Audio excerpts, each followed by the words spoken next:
भाई देखिए, जो लोग इस बात का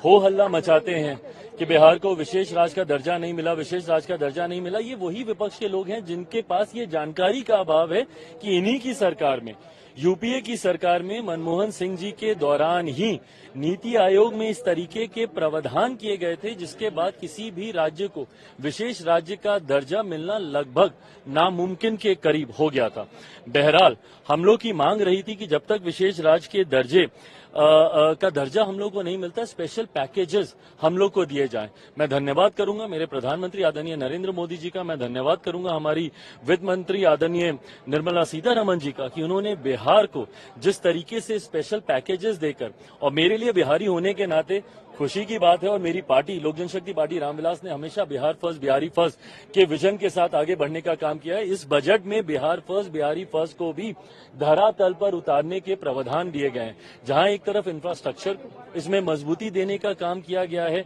वहां पे ब्रिजेस बना के, वहां पे क्या कहते हैं मेडिकल कॉलेजेस की बात हो, वहां पे एयरपोर्ट्स की बात हो, तो जहां एक तरफ बिहार के इंफ्रास्ट्रक्चर को मजबूत किया गया है, वहीं वहां की अर्थव्यवस्था को मजबूत देने के लिए वहां पे अलग अलग राज्यों में गया हो, राजगीर हो, अलग अलग राज्यों में जिस तरीके से टूरिज्म को भी वहां पे बढ़ावा देने के लिए प्रावधान किए गए हैं, जिस तरीके से बाढ़ की एक बहुत बड़ी समस्या जिससे हम लोग हमेशा दशकों से हम लोग परेशान रहे हैं, उसके भी समाधान का जिक्र इस बजट में किया गया है। तो मैं मानता हूं बिहारियों के लिए ये बहुत खुशी की बात है और पूरी बिहार की जनता प्रधानमंत्री जी का धन्यवाद करेगी। बट ओवरऑल भी अगर इस बजट को देखा जाए तो पूरी तरीके से समावेशी बजट है। पिछले 10 सालों में भारत की अर्थव्यवस्था, एक मजबूत अर्थव्यवस्था का लाभ हमारे समाज के हर वर्ग को मिले, युवाओं को मिले, महिलाओं को मिले, किसानों को मिले, मध्य वर्ग के लोगों को मिले, इस बात का ध्यान भी इस बजट में रखा गया है। मैं मानता हूं कि एक बजट,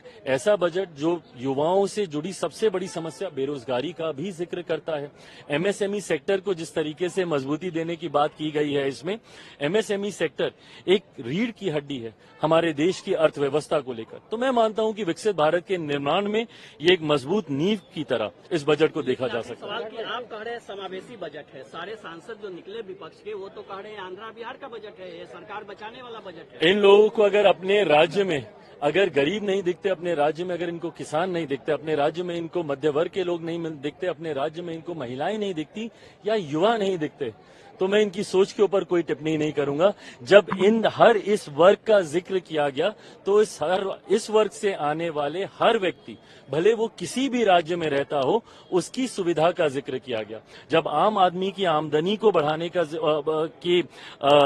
बचाव को, जो वो बचत करता है, उसको बढ़ाने का जिक्र किया, तो ये हर राज्य के व्यक्ति का जिक्र किया गया। पर अगर इसमें उनको उनके राज्य का जिक्र नहीं दिखता तो ये उनकी सोच हो सकती है।